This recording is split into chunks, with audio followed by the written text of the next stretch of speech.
Quickly, before we get into this episode, I wanted to announce that this marks 1 year of us producing the Small Business Mastermind. I want to give a huge shout out to everybody that's been listening, engaging, sending comments to us, and leaving reviews on your favorite podcast apps. It really does help a lot, and I can't wait to see where this next year takes us. And now, on to the episode. And it just makes that purchase process that much easier. So we kind of remove a lot of decision fatigue out of the equation to make sure that we can get the customer from the landing page to the shopping cart as quickly and efficiently as possible without, creating too much confusion. You're listening to the Small Business Mastermind, a podcast created to help small businesses juggle business, finance, health, and wellness. I'm your host, Morgan Berna. The Small Business Mastermind is brought to you by Olympia Benefits. To learn how you can save on your health and dental costs, visit olympiabenefits.com. Before we dive into today's topic, I want to give a shout out to a listener who sent in some great feedback. I want to thank Sarah from Hendrickson Black, which is an accounting firm in Alberta. Their website is hendricksonblack.ca. Thank you, Sarah.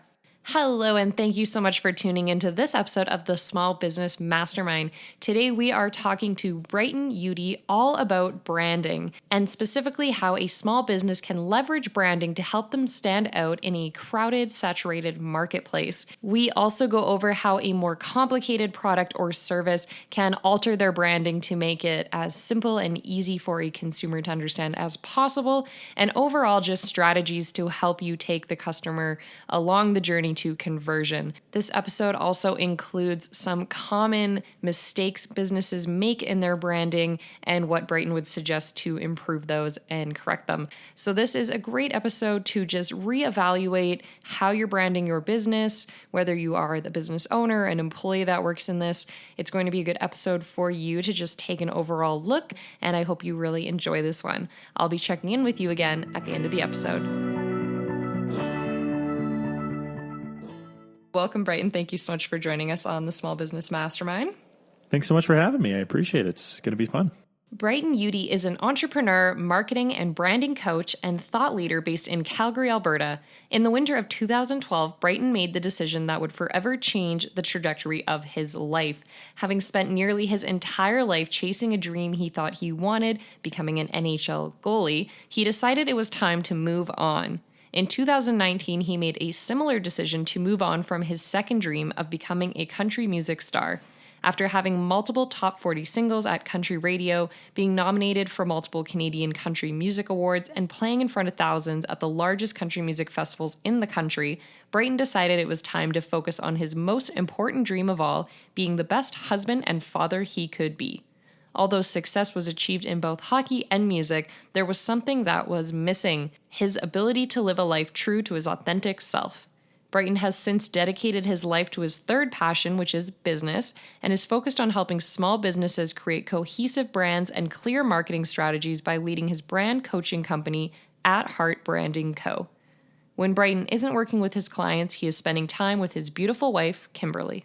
So we're going to be talking all about branding today, but before we get into that, you have a pretty interesting career history. Can you tell us a bit about yourself and how you got into branding? Yeah, absolutely. I think my, like you said, my background and my story is a little unique in the sense that it wasn't always strictly down the marketing path. For me growing up, I always wanted to be like an NHL goalie. Like when I was a kid, that's what I thought I wanted to be when I grew up.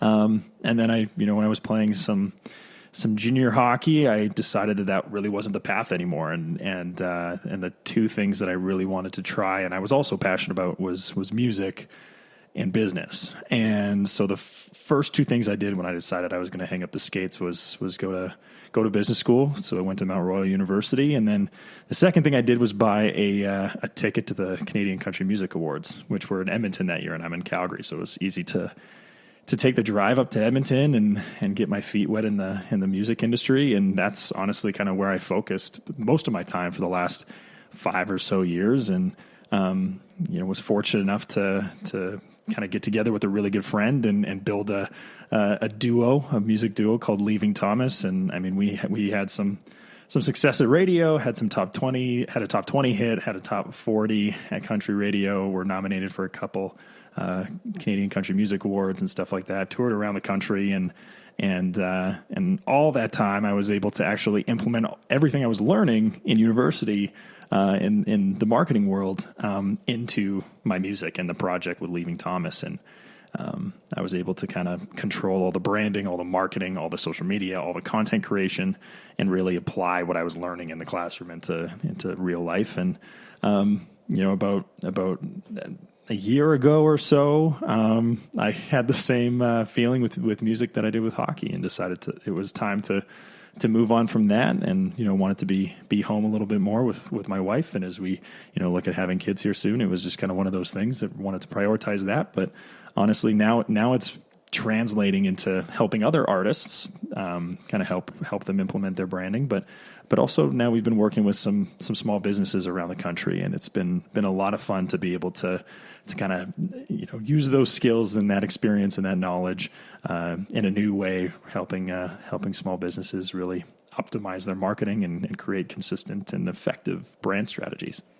Absolutely. And I'm not sure if I had mentioned this on our call, but we have a sort of common background in music, where I used to run a music blog and do interviews with all Canadian musicians and stuff. So it was kind of neat. And from a lot of my experience with that's what made me more interested in marketing and more interested in the podcasting and all that kind of stuff. So yeah, that's awesome. It's amazing the synergies between the music world and the business world, especially from like the industry side, especially with marketing. Like half of the music industry is marketing. You have to make the music and it has to be good, but then you need to get it out and in front of people. So if you can't market, you can be the best singer, and it's impossible. It's the same thing with business. You could have the best product in the world, but if nobody knows about it, then it's a trinket on the shelf. So absolutely. So before we kind of dive into your more specific branding tips, could you give a couple examples of companies who either changed or edited their branding where you were able to see some significant results? Yeah. Just give a little context for sure how this works. I'll give two examples. So the first one is for me kind of firsthand, a small business out of Saskatoon that they sell AEDs. So those are the little defibrillators that are on the wall at the grocery stores, gyms, hockey arenas, all that kind of stuff. And when somebody's giving somebody CPR because they're in cardiac arrest, having an AED actually helps. It skyrockets the chances of that person surviving if they're in cardiac arrest. So working with a company like that, it was amazing to be able to see that they're actually saving lives. But that industry was so convoluted and confusing because they're communicating, the entire industry is communicating in a way that they're expecting their end consumer, the safety officer that's been assigned that job in an office, to know everything about AEDs. That's what their expectation was. And so for me, we went in and did a complete rebrand, and from top to bottom, we worked on their aesthetics to make sure that it was contemporary and forward looking. I mean, that industry is very far behind in that standpoint. So we updated their logo, but then we updated their messaging and their story and simplified the way they communicated the products that they sold, and completely revamped the way they were positioning themselves and their products, and then translated that into their website and their print collateral and everything else. And it's been amazing, the difference to see from where they were before, almost being like a necessity somewhat of, a safety manager had to go find an AED and do all the research themselves, to allowing us to do a lot of that work for them and making it an easier experience for them to kind of go through that. And that was the main objective for that client. And so it's been really cool to see AED Advantage, AEDs kind of around the West. And now we're really focusing on trying to push them nationwide and making that experience as easy as possible. So, that's kind of a firsthand experience, but I mean, on a grander scale, I think one of the best examples is McDonald's. It's surprisingly enough, in the sense that, when Super Size Me, the documentary, came out, they were public enemy number one. Like, everybody was trashing McDonald's and going, they're the cause for obesity in the United States. And how can we have, so many obese people around because they're supersizing their food and all this kind of stuff. And for them to step back and do the rebrand that they did, where now they're more of a cafe to an extent, like they're branding themselves as Mick Cafe. That's what a lot of their commercials and messaging is. Their drinks and their pastries and the more comfortable seating areas have really kind of started to change that dialogue. I mean, it's taken a while to turn that ship because it's such a big ship that they have to turn. And although they didn't get rid of the golden arches, and the aesthetic is relatively the same, the experience and the messaging and even some of the product offerings that they've shifted within a rebrand has definitely been a successful change from my perspective, from a branding side of things. And a lot of health messaging too, I see. Yeah. and to see that, they have salads and stuff. And I mean, obviously we've all heard the stories about how wonderfully calorie packed those salad dressings are. Yeah. But still, it's kind of how they're structuring, how they're positioning their food, I think has definitely been a good shift for that company for sure. Yeah. That just made me think, this is so off topic, but on like Skip the Dishes and stuff, you see all the calories for places like McDonald's, but not a lot of restaurants do it. I don't know if they have to do it, but I always thought that was interesting, and I did not know how bad fries were. Yeah, we don't even want to talk about the McGriddle. That's one item that stayed on the menu, and it's definitely not good for the arteries. So, as a company, how do we establish who we are? I mean, this can be, I imagine this applies for a new company, but also a company that's been around for a while, because you can operate your business for a long time without ever really diving into this super deep. Yeah. How do we establish that, and what does that consist of? Yeah, it's a really, really good question. And it's one that I had thought about for a long time. I'd always been so passionate about how a company or a business can make you feel a certain way. And really that's branding at its essence. And when we're talking about how a small business can really establish who they are and be in control of that, I always like to use the example of envisioning your business like a person. So if you think of what your business would say, or how they would act, or what their values are, or how they would dress, what they would look like, it's a lot easier to comprehend and understand how to really brand your business successfully. And so to your question of how do you really establish who your business is, we have a framework called the Brand Clarity Framework that we use that establishes 3 core pillars of really your brand from a person standpoint. So the first part of that is the brand spirit, and that's really the why, the perfect customer, the superpower, the things that really make your business unique, and kind of the intangibles, and almost the desired reputation that you're really wanting your business to have. The second part of that framework is really then translating that into a personality that a perfect customer can engage with. So that is establishing a consistent voice, kind of character traits. There's a intangible difference between a McDonald's, like we were just talking about, and a Wendy's. They feel different. They communicate differently on their social media channels. And so that's kind of the personality of the brand. And then finally, that last pillar is really the story. So that's kind of your communication framework, your messaging framework, and really kind of starting to invite your perfect customer into the story of the brand. So for us, that's really the formula that we use to make sure that we can establish a consistent outcome of who a business really is, and start to personify the business as its own entity versus, just an organization that punches out widgets or fulfills services and stuff like that. Mm-hmm. That just made me wonder who kind of establishes this persona. Would it typically come from, the business owner? Would it come from a marketing team, an outside branding team? Yeah, I mean, I think it depends on the organization, and especially it depends on its size. Me personally, like I love working with owner operator businesses because they are their business. And so a lot of the time kind of the business is an extension of themselves. And why I love working with them is a lot of the times, even for me, I think everybody's the same way. If we are too close to something that we really love, it's hard to see it from an objective perspective, right? It's hard to see it in the way that everybody else sees it. So that's where, I come in and am able to kind of help coach them into establishing what those key messages are, establishing their why, and really kind of help clarify those components that make up their brand. But I mean, if you're talking about McDonald's, they've got a massive team internally that's going to steer that ship, and they may even bring some external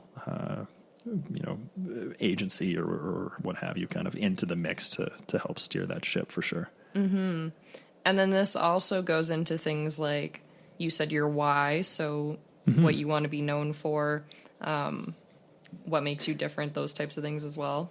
Yeah, absolutely. And that's honestly the crux of it. Like if we get the why down for our business, a lot of the other pieces start to fall into place naturally. One of my favorite books of all time is called Man's Search for Meaning by a gentleman who was a Holocaust survivor and a world-renowned psychiatrist. And the essence of his book is really that if we have a why to live, then we can bear with almost any how. And I think that plays into the business world perfectly in the sense of we're going to have times like COVID-19. Like we're going to have tough times that really push us to the limits.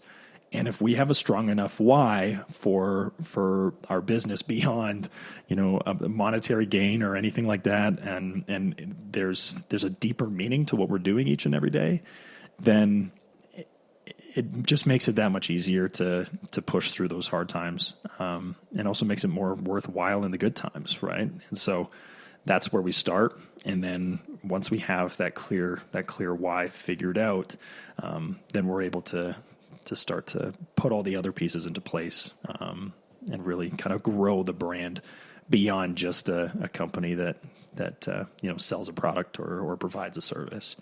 Yes, and on the episode that's going to have come out right before this one, we talked to a social media expert, so it's really the expression of the brand at that point. Yeah, and absolutely. A point she was making was that companies that have that really strong brand, when the hard times have happened, they're able to pivot and change their messaging online, change maybe what they're offering without it changing what the business is completely. They still seemed familiar to the clients. They still seemed like recognizable. They just were like, okay, well, we can't do this anymore, so we're going to shift, and it felt natural.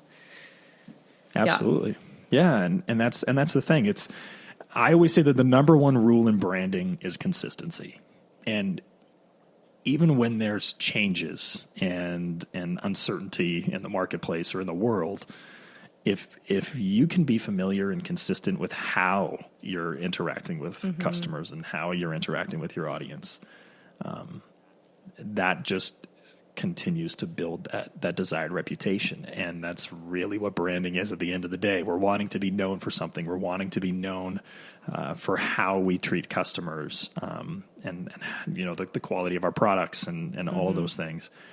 But if we can do some small consistent actions on a daily basis from a communication standpoint, customer experience standpoint, we're definitely going to be a few steps ahead, if not more, from our competitors for sure. Absolutely.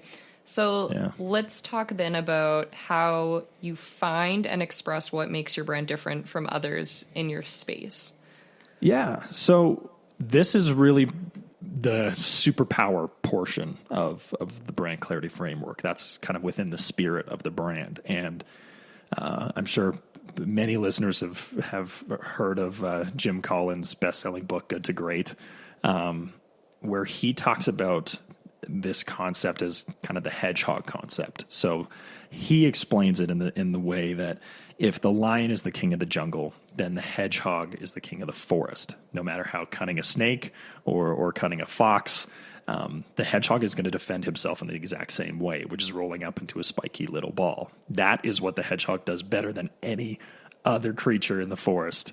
And we want to find what that is for the company. We use a Venn diagram to kind of answer a couple questions within that kind of vein, to really help kind of figure out what the client's perfect superpower is. But once you kind of know what you do better than anybody else within your industry, and you start to figure out why your brand is the right company to pursue, the why that you've established earlier, then you're able to really start to differentiate yourself and lean into that one thing. I think, this kind of goes back to everything. In branding, I think a lot of, and marketing in particular, I think a lot of small businesses focus way too much time on the mechanics of the marketing. So that's, what time to post on social media, what type of content to post, how many posts, you do a day, Yep. how many, billboards that you have up, like all the mechanical things that are tangible and you can actually kind of check the box off is a lot of the focus. But we need to pull back a little bit and focus on the spirit, like the meaning of what we're doing, why we're doing what we're doing. What type of value we're providing within the context of the social media post, or what type of value are we providing within this type of promotion or sale. That needs to be first, and then implement kind of through the mechanics. So have understanding what the superpower of that organization, of that brand is, really helps amplify the mechanics and make sure that they're actually implemented properly, if that makes sense.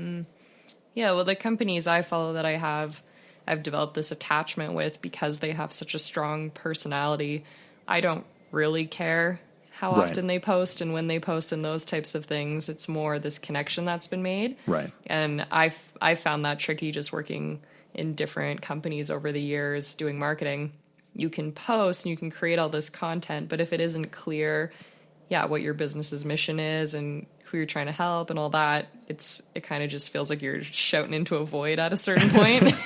Oh, for sure. And if you're just posting for the sake of posting, like, people can see through that. And that's where I feel like we have so many messages as business owners thrown at us every single day that you need to do this, you need to do that, you need to do this, you need to do that. And it starts to become overwhelming, and you start to go, well, I have to post on social media. I was like, you don't. Like, there are so many businesses out there that don't have a social media account that are doing really, really well, but they're doing some other things really, really great. And if they had a social account, they could probably grow their audience even more. But, needless to say, it's just a matter of figuring out what is right for the organization and making sure that the implementation of that brand is in line with the overall brand spirit and personality, and making sure that that's all consistent. Yeah. So on that note then, say we are at a company where we have a larger team working, or even just a few different people. We maybe have the owner posting and then they also have someone helping with social media or something. Mm-hmm. How do we keep this voice consistent across channels? Yeah. What do you suggest there? It's a really good question. It's tricky. It is. I mean, if we go back to the brand as a person example, every individual has its own voice. You have your own voice. I have my own voice. Every listener has their own voice. We talk a certain way. Our cadence is unique. The verbiage that we use is often unique. And so we want to make sure that the brand is speaking with one voice through every single channel, which is hard, especially like you said, if we have somebody on social media, we have somebody else writing email campaigns, we have somebody else writing press releases. All of those mediums need to be the same voice. So what we use is called a voice filter, and that this is kind of where we start to translate from the spirit of the brand into the personality. And within that personality and within that voice filter, we just have a couple words in 4 boxes, and those are, character and persona, the tone of voice, the language used, and then the purpose of each communication. So every time something is created, we want to make sure that the character and the persona of the voice of that communication is the same with the tone of voice, and the language should be consistently used. And it's just a reference point to bounce back and go, if you have 3 people writing 3 different types of communications each week, they should be referring back to that voice filter each and every time they write something, just as a final proof before they actually publish that, to make sure that it is as consistent as possible. Obviously, it's not going to be perfect every time, but kind of having a guiding light for what that communication should sound like is, again, another great way to help build some consistency within the outbound marketing that a business is implementing. Yeah, that made me think of how a lot of the times we'll just look at if it's good copy or if it's an interesting tweet or if the design for the Instagram graphic looks good. But that's a good point, that instead of just looking at, is this good? It's instead, is this us? Like, is this our voice? Would this company say this? For sure. And I think, an exception to this would also be if you are writing a email campaign. So if you have a lead generator campaign kind of set up, I often recommend making sure that that's coming from an individual person. I mean, we get bombarded by so many emails every single day that if it doesn't come across as personal and it doesn't come across as it's coming from one person, then we kind of tune out and just mark as read and move on. Yep. But if it's to the recipient, writing from first person and then signed by whoever's writing that communication, whether it be the CEO or the marketing lead, whatever that is, then that's the exception of, okay, then that can be from that individual's voice. But if it's just coming from the company and it's just coming from the brand, then that should be consistent across the board. Mm-hmm. And again, lots of the top players in a lot of industries, that's what they're doing. You can very clearly tell that it's them just by the way they write stuff. I mean, Wendy's tweets are so famous at this point. Exactly. And that's why I brought them up in, comparison to McDonald's, or, we're even talking about fast food a lot and I'm getting hungry. It's around lunchtime. It is. But, a McDonald's versus A&W versus, Wendy's. Wendy's is so satirical and they're so on edge and they're always kind of poking fun at people. And, the Vegas Golden Knights and Carolina Hurricanes, kind of from the NHL and the sports world, they're also really great at kind of poking fun. And if something's happening in the moment, their tweets are so engaging and hilarious and noteworthy that, that it's something that people start sharing and engaging with. So, but it is definitely because of their unique voice that they kind of get some more recognition than other brands. And there's companies I've bought from too, say it's something new I'm buying online, especially over this last year. I've been exploring online shopping a lot more. I was never that into it. And we had no choice. It felt like a slippery slope, and it is. Yeah, it is. That's all right. But when I would try to buy from a new company, their branding was a big part of it for me, because I would wonder, well, if something goes wrong or if I don't receive my package or something, is this going to be a company that's going to be friendly to deal with, or are they going to not really care? And that comes across a lot if they're heavy social media users or anything like that. I found that helps me make decisions. It's a really good point. I mean, it's all those kind of weird subconscious boxes that we try and check off in our brains before we actually place an order, right? It's all the objections of they don't look like a credible company, so I'm not going to place an order and bounce off the page, or they don't look like they're going to have really great customer service if I have an issue, so you bounce off the page and go somewhere else. That's a lot of marketing is the unconscious stuff. And so, that's where you need to definitely take a really close look at what that customer experience is like and make tweaks from a brand level to make sure that you kind of overcome all of those subconscious objections before somebody actually places an order, for sure. Yeah. Are there some common mistakes you see done with branding? Yeah. There are. It's funny. I think from a simple level, the in the aesthetic world. So I think what a lot of times when people think about branding, they think about like their logos, their colors, their typography, or their fonts that they use. That's a part of it for sure. And I see actually many businesses using different logos at the same time. So, you see one logo on one poster, and then you actually get to an event and they use a different one, and that doesn't line up. They don't actually use consistent colors, so they're not using like the hex codes that are associated with that color everywhere. It's just they're going with yellow, but it's a different type of yellow everywhere. They're using different typefaces, right? So they're using like Helvetica on one poster, but then you're using like Times New Roman on their website, and it's just like that's an easy way to build some aesthetic consistency. So creating a consistent aesthetic is definitely one simple mistake that I think a lot of small businesses can overcome. The other is kind of the third step in the framework, which is the story.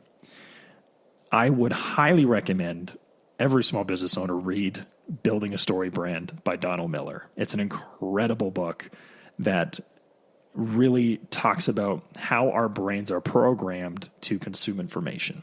And he talks about how our brains are really trying to help us survive and then thrive. And so they're trying to conserve calories. And with over 3,000 marketing messages that we're bombarded with every day, we need to make sure that we kind of cut through the noise with our own marketing messages. So the way that we do that is by inviting the customer into our story. So instead of you telling a story about how your grandpa started the company and you've taken it over, unfortunately, nobody cares.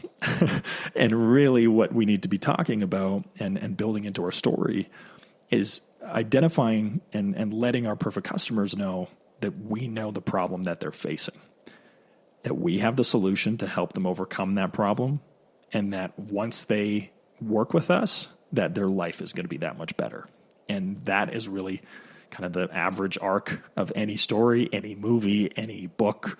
Is there's a perfect customer, which is going to be the hero of the story. They're going to have a problem or an obstacle that they need to overcome. They meet a guide that helps them overcome that obstacle. And then, obviously they kind of have their happy ending more oftentimes than not. So that's really the other mistake, is that I see a lot of small businesses focusing too much on, we're so great, our company's wonderful, this is why you should work with us, instead of going, hey, I understand where you're at, exemplifying more empathy, and then building out a communication based on inviting that perfect customer into that story. And I think if most business owners or employees working in this field listed their favorite companies, a lot of them, they wouldn't know the origin story of anyway. They'd be like, I like this company because it makes it easy to file my taxes or something. Exactly. and we're selfish creatures. And that's, just how we're built, is we need to look after number one, which is us. And so obviously we care about, the people around us and our loved ones, and we're wanting to make sure that our families are also surviving and thriving. But we don't have the capacity to care about how the company was started. I mean, if there's some great story kind of hidden underneath that, and that's something that's delivered on a tertiary basis, not even a secondary basis, it's like, you're going to solve my problem in this way. Great. It's going to make me feel this way. Great. Oh, and that's the story of kind of where you came from. Cool. But that needs, the customer needs to be front and center, not your brand. Even when I go to new websites to check out new products, if I click the About page or like the About Us page, I usually expect to read something along the lines of, this is the problem we saw and that's why we did it. Yeah. And then if I just read a story about the company, I'm usually like, I'm just looking to figure out what you're going to do for me. Yeah, it's very true. Websites are a really great point too. Like that is 9 times out of 10 the first step in implementation that I work with clients. And I mean, it's your home on the internet. And what's interesting is that honestly, that's actually probably another brand or small business mistake that I see from a marketing perspective, is there's way too much writing on websites, like way too much. Yep. We scan websites. Like we don't have the attention span to, read a novel every section of your website. So, just again, making sure that you identify very clearly what problem you solve, how you help your perfect customer, Yep. and clearly state that as your first header when somebody lands on your page. That's going to make a massive difference in the engagement rate on your website, because they'll actually know what you do in milliseconds of loading your website. Yeah, and that's actually a perfect segue to the next topic, which is services or businesses where it's a little complicated what they do. Yeah. Do you have suggestions for, or just some branding tips for them? Yeah. I've seen this just over the years where it's like, it takes us paragraphs to explain what we do. So what would you do? What would I do? Honestly, it's a matter of just trying to dumb it down as much as possible. I think a lot of businesses think that customers need to know every single detail, but they don't. Like we just talked about, it's making sure that they know what problem you solve for them. They don't need to know the 37-step process in which you get from A to Z. They just need to know that you can do it. And so, especially with products and services, I think it's really a matter of just simplifying the communication. I think all of us business owners, experts, have a level of the curse of knowledge, in the sense that if on a scale of 1 to 10, 10 being the absolute expert and 1 being an alien that's never heard of anything before, we typically communicate at like an 8 or a 7 with, people that we're meeting or trying to sell products to or services to. We're conversing on a 7 or an 8 level, which is way too high. We honestly need to be at a 2 or a 3. And we need to simplify all of that down, using acronyms or industry jargon. All of those things make it way too confusing for that end user. So obviously your product and your service is super great for so many reasons, but you need to narrow that down to make it really simple. And AED Advantage is a perfect example where... Yeah, I was thinking that. Yeah, where we had a product that reading these manuals, it is absolutely hilarious of like, it tells you how many joules of shock it's going to deliver to the heart. And nobody in an emergency situation needs to know how many joules are going to be pumped into this person. All they need to know is that it's going to be done safely. That's all they need to know. And so that's where we actually have, over the last month, gone through the owner's manuals of these devices and created a quick start guide. That's the only thing that they're going to look at when they open it. It's a bunch of pictures, a little bit of text to, explain what the different features and buttons and indicators actually mean on the device. But all the nitty gritty fine print, we left out. And, we even went down to creating kits based on industry, so that instead of an individual landing on a website feeling like they don't know what AED to pick or what package or carrying case to pick, we've pre-picked it for them. So if you're a farmer, this is the one you get. If you're a small business, this is the one you get. If you're a gym, this is the one you get. And it just makes that purchase process that much easier. So we kind of remove a lot of decision fatigue out of the equation to make sure that we can get the customer from the landing page to the shopping cart as quickly and efficiently as possible without, creating too much confusion. Yeah, absolutely. That's something we've done actually with Olympia here, because it can go into a lot of different topics when you start talking about health and taxes and money and all that.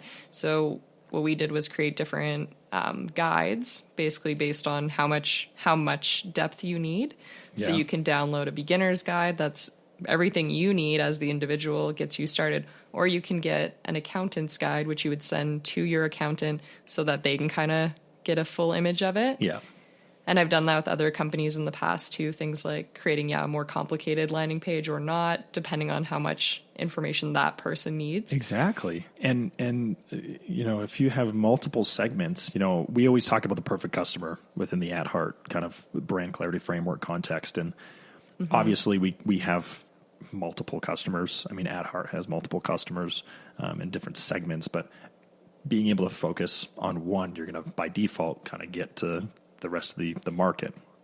But like you said, if you have specific pages for specific customer segments, it's going to make it so much easier for those individuals to find the information that they're looking for, and it makes a massive difference. So that's awesome to hear that Olympia has been kind of figuring that out, and you've been guiding them through that. That's great.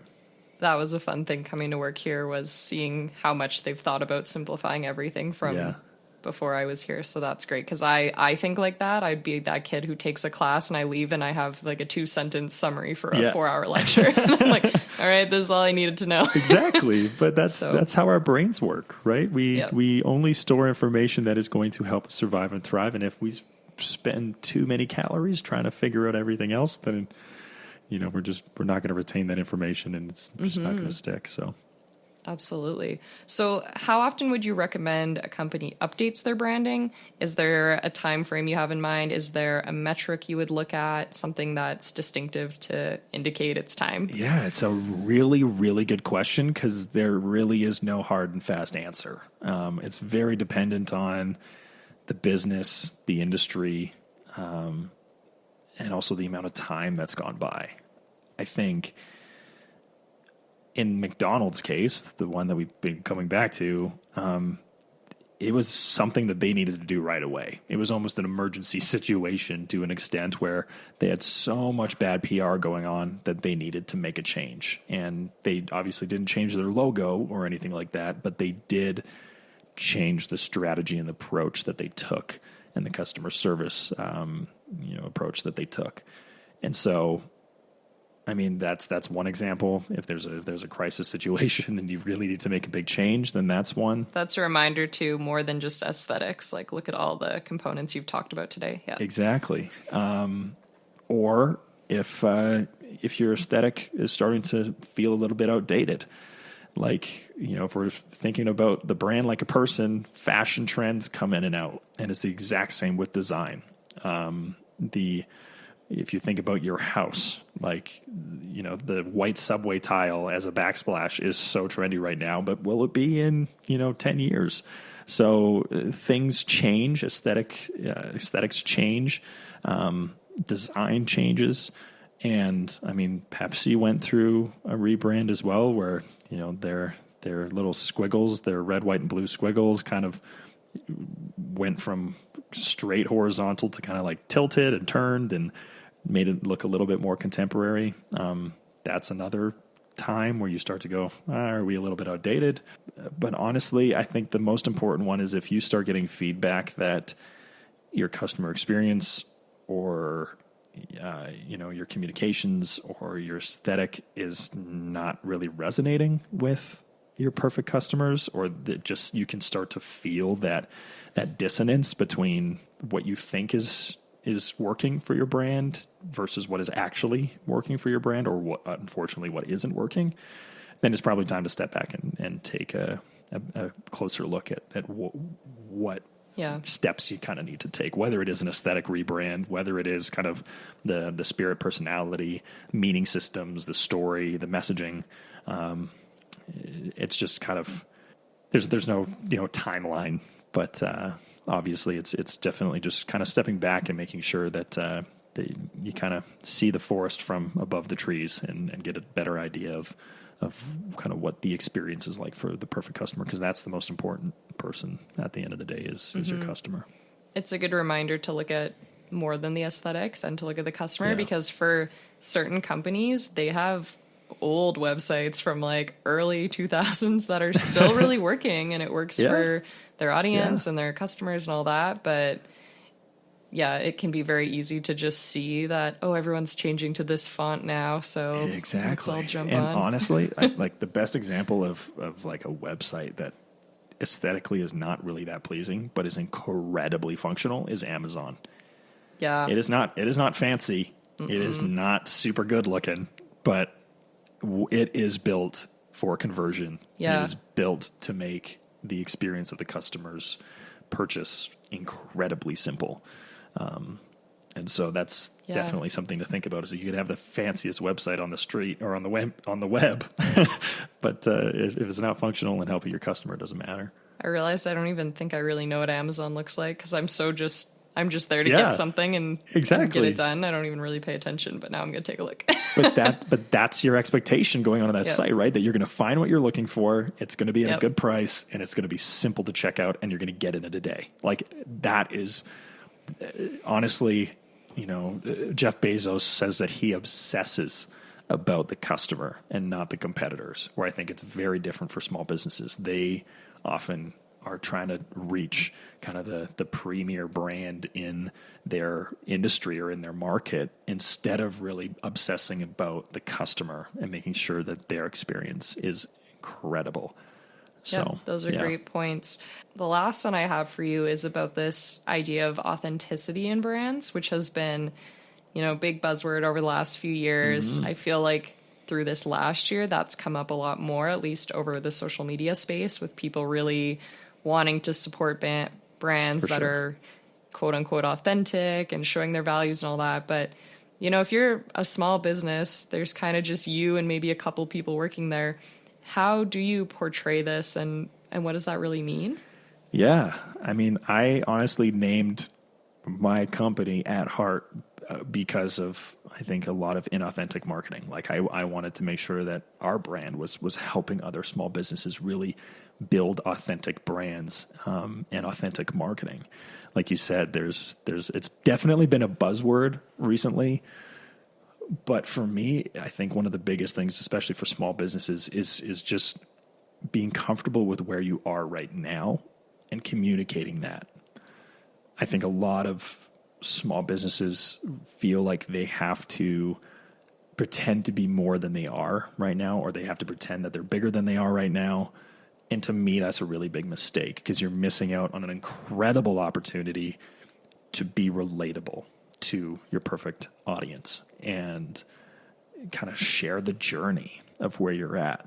I don't think there's anything wrong with being a one-person shop, a two-person shop, and showing that and sharing that and kind of going behind the scenes and going like, this is what we're working on and this is the progress that we've made. And as you begin to grow, your audience will begin to grow, and they will kind of see you from the beginning to not the end, but from the beginning to your growth stage. Yep. And so I think that's definitely the best way to kind of approach that, is just to think about, it's just be confident with where you are and know that it's the journey. It's not, you're not going to go from startup to $1 billion valuation and overnight. So it's just making sure that you just stay true to who you are, stay true to your brand spirit, stay true to your brand personality and your story, and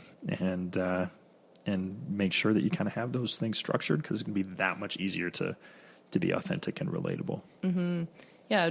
Being honest with where you're at is a great point. It makes me think of some tech products I've purchased in the past where their website makes it look like they're quite a big business. And then when you start needing customer service or something, you realize it's like one person running it, and that's totally fine.